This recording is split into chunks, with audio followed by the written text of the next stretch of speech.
Guys, ari kami sa MacArthur Municipal Hall. Diba po naman ni MacArthur ngayon, ano? So, kami naliwat, tas ukirong.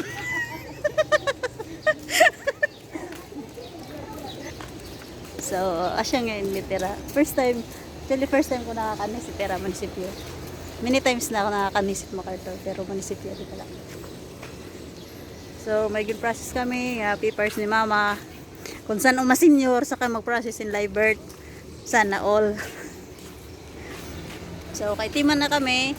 So, manlawag na lahat ko na. So, let's go! Hindi naman. Hello. Angil. Tidak, kung gwapo ba? Kita sa kamera. Reason. Ang laog. Road trip na yun yati. Sumangil naman ko din ang mama. Magtuwa sa live birth. Laog guys. Oh. Pero laog talaga yan. So, pagawas namon gikan sa munisipyo is mabiyahe kami tikat to Tinawan sa relatives ni Mama. Kasi Mama is from MacArthur Leyte talaga. At ang kanera is from Tuka family. Shout out Tuka family from MacArthur. Especially sa Tinawan. So, adi pa kami sa proper. Nag-road trip talaga kami. And purpose talaga naman hit pagka to MacArthur yesterday. This is it was happened yesterday.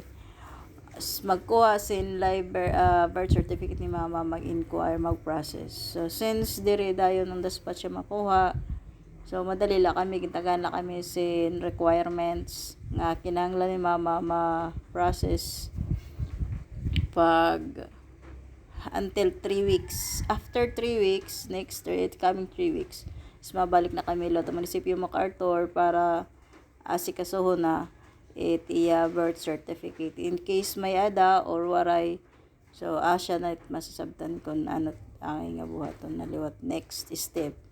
So as of now, kay madali la kami ngadto sa munisipyo. So naisipan namon niya papakadto Tinawan sa barangay Tinawan of MacArthur Leyte sa relatives ni Mama. Damot ang ni Mama ngadto.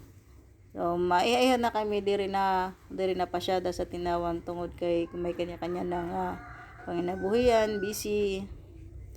Tapos sira busy nagihap ngadto. Not like before high school pa ako, halos every weekend sa Tinawan kami naabot. Adto kami uli instead na sa Parsanon. Kay auntie nga usa dito nagpuyo.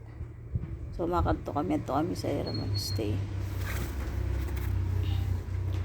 So far medyo harayo talaga guys from proper sa MacArthur nga to Tinawan. So ini nga video is ginkakat ko na kay alangan naman puro nalakasad ito yung nagikitaan. So far magana naman so green it palibot.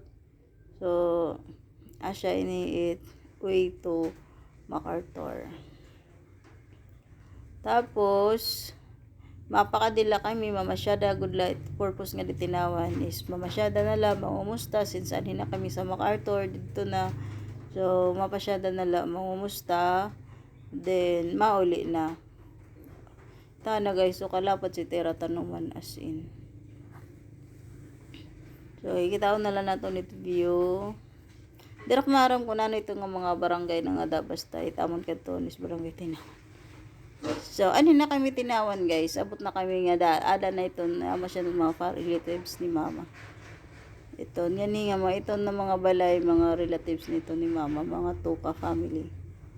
So ito na itamon abutan ito nga hataas nga balay at daplin sa gym.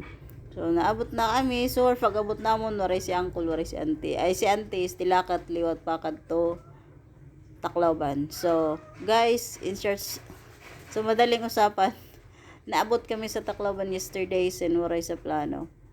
So ayan, instead nga manguli dayon kay damo asik adamo pa antoyo unta sa sawang sa proper sa buyog. So waray na dayon kay naglaog, nag-change an mind, naabot sa Tacloban sa auntie ni Mama. So dito ton may daiguana.